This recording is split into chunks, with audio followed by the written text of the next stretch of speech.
ಹೇಳಿದ್ದಾರೆ ಸರ್, ಒಟ್ಟು 50 ಜನರ ಶಾಸಕರನ್ನ ಸೆಳೆಯುವಂತ ಪ್ರಯತ್ನ, ಒಬ್ಬೊಬ್ಬರಿಗೆ 55 ಒಬ್ಬರು ರಾಜ್ಯದ ಮುಖ್ಯಮಂತ್ರಿಯಾಗಿ ಜವಾಬ್ದಾರಿ ಹುದ್ದೆಯಲ್ಲಿರೋರು ಇಂಥ ಎಲ್ಲ ಕೆಲಸ ಮಾತಾಡಬಾರ್ದು.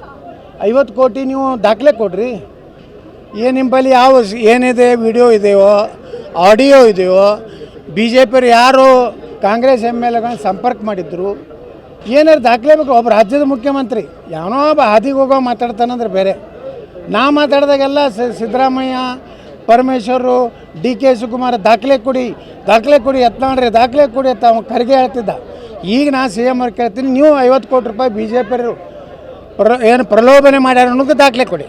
ನನ್ನನ್ನು ಮುಟ್ಟಿದ್ರೆ ಜನ ಸುಮ್ಮನಿರಲ್ಲ ಅಂತ ಒಂದು ಹೇಳಿಕೆಯನ್ನು ಸಿದ್ದರಾಮಯ್ಯ ಅವರು ಮೈಸೂರಿನಲ್ಲಿ ಹೇಳಿದ್ದಾರೆ.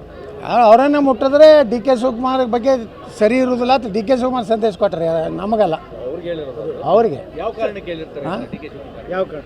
ಯಾವ ಕಾರಣಕ್ಕೆ ಅಂದ್ರೆ DK ಶಿವಕುಮಾರ್ ಮುಖ್ಯಮಂತ್ರಿ ಆಗ್ಬೇಕತ್ತ. ನೀ ನನ್ನ ಮುಟ್ಟಿದೆ ಅಂದ್ರೆ ನಾನು ಮೊದಲೇ ಹೆಂಗೆ ಮಾಡಿದ್ರೆ 17 ಮಂದಿನ ಕಳಿಸಿದಲ್ಲ, ಈಗ 50 ಮಂದಿನ ಕಳಿಸ್ತೀನಿ.